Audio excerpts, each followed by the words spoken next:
So our book for this week is called Horton Hatches the Egg. It's a Dr. Seuss book. Nicholas is the one that chose for this week, so we'll have a new one next week. Horton Hatches the Egg. Sighed Maisie, a lazy bird hatching an egg. I'm tired and I'm bored, and I'm kinks in my legs from just sitting here day after day. It's work, how I hate it, but much rather play. I'd take a vacation, fly off for a rest, if I could find someone to stay on my nest. If I could find someone, I'd fly away free.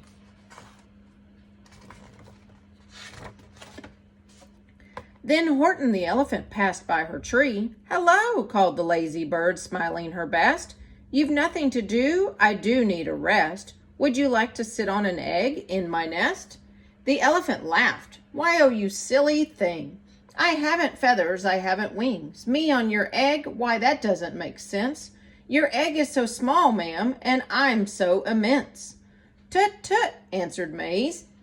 I know you're not small, but I'm sure you can do it. No trouble at all. Just sit on it softly, you're gentle and kind. Come be a fellow, I know you won't mind. I can't, said the elephant. Please, begged the bird. I won't be gone long, sir, I give you my word. I'll hurry right back. I'll never be missed.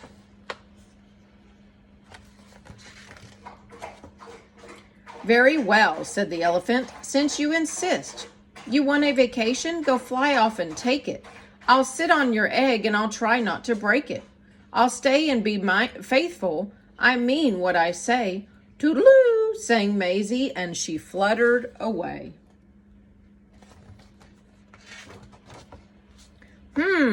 The first thing to do, murmured Horton.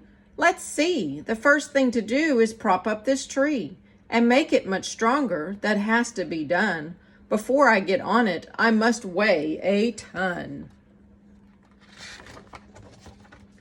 Then carefully, tenderly, gently he crept up the trunk to the nest where the little eggs slept. Then Horton the elephant smiled. Now that's that. And he sat, and he sat, and he sat, and he sat. And he sat all that day, and he kept the egg warm, and he sat all that night through a terrible storm. It poured and it lightened, it thundered, it rumbled.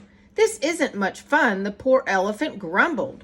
I wish she'd come back, 'cause I'm cold and I'm wet.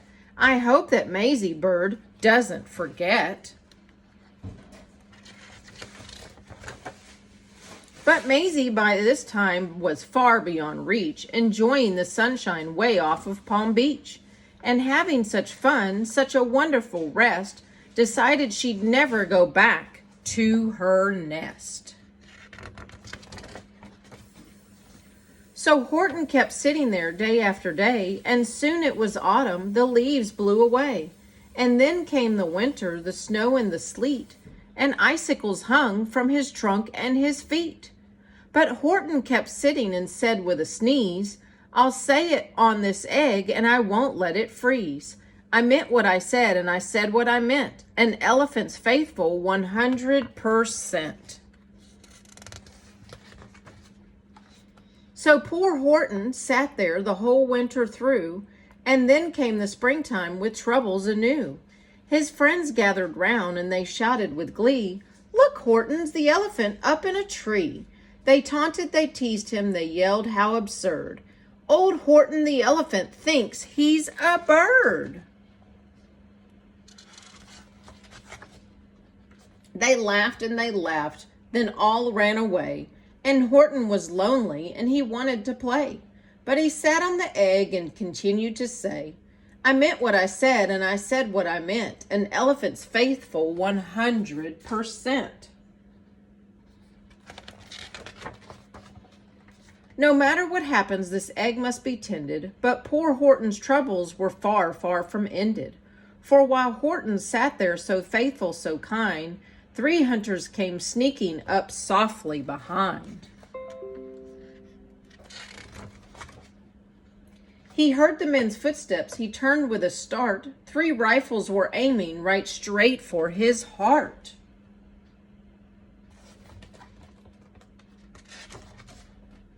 Did he run? He did not. Horton stayed on that nest. He held his head high and he threw out his chest. And he looked at the hunters as much as to say, "Shoot if you must, but I won't run away. I meant what I said and I said what I meant. An elephant's faithful 100%.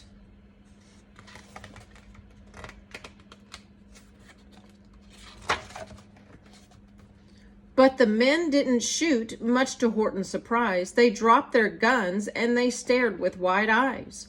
"Look," they all shouted, "can such a thing be? An elephant sitting on top of a tree. It's strange, it's amazing, it's wonderful, new. Don't shoot him, we'll catch him. That's just what we'll do. Let's take him alive, why he's terribly funny, and we'll sell him back home to a circus for money."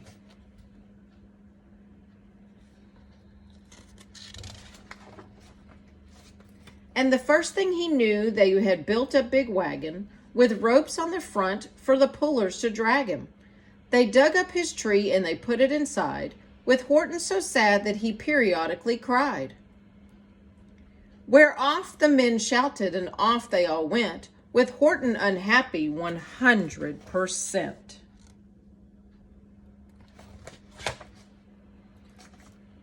Up out of the jungle, up into the sky, up over the mountains 10,000 feet high. Then down, down the mountains and down to the sea went the cart with the elephant, egg, nest, and tree.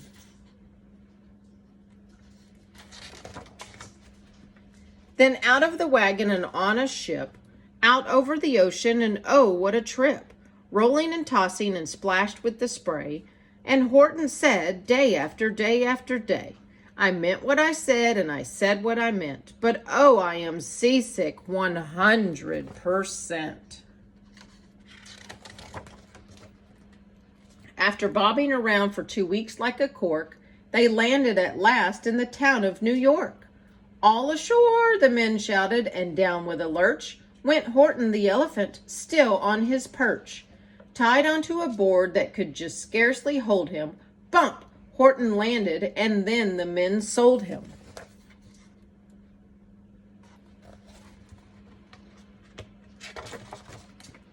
Sold to a circus, then week after week, they showed him to people at 10 cents a week. They took him to Boston, to Kalamazoo, Chicago, Weehawken, and Washington too. To Dayton, Ohio, St. Paul, Minnesota, to Wichita, Kansas, to Drake, North Dakota. And everywhere thousands of folks flocked to see and laughed at the elephant up in a tree. Poor Horton grew sadder the farther he went, but he said he sat on the hot, noisy tent. "I meant what I said and I said what I meant, an elephant's faithful 100%. Then one day the circus show happened to reach a town way down south, not so far from Palm Beach.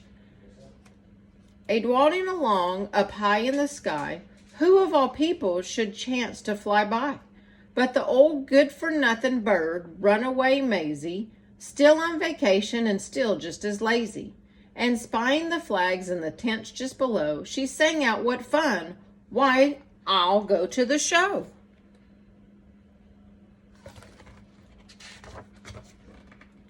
And she swooped from the clouds through an open tent door. "Good gracious," gasped Maisie, "I've seen you before." Poor Horton looked up with his face white as chalk. He started to speak, but before he could talk, there rang out the noisiest, ear-splitting squeaks from the egg that he'd sat on 41 weeks. A thumping, a bumping, a wild-alive scratching. "My egg!" shouted Horton. "My egg! Why, it's hatching!" "But it's mine!" screamed the bird when she heard the egg crack. The work was all done, now she wanted it back. "It's my egg," he sputtered. "You stole it from me. Get off my nest and get out of my tree. Poor Horton backed down with a sad, heavy heart.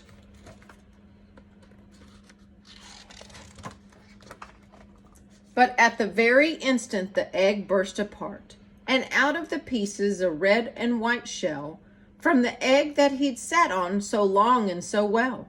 Horton the elephant saw something whiz. It had ears and a tail and a trunk just like his. And the people came shouting, "What's all this about?" They looked and they stared with their eyes popping out. Then they cheered and they cheered and they cheered more and more. They'd never seen anything like it before. "My goodness, my gracious," they shouted, "my word. It's something brand new. It's an elephant bird." And it should be, it should be like that, because Horton was faithful. He sat and he sat. He meant what he said, and he said what he meant. And they sent him home happy 100%.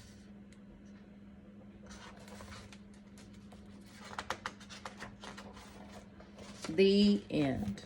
So the question for today is, what type of animal is Maisie? Was she a bird? Was she a bear? Was she an elephant? Or was she a lion? Send me a message and let me know which one it was. I liked this book, Nicholas. Thank you. Until next time.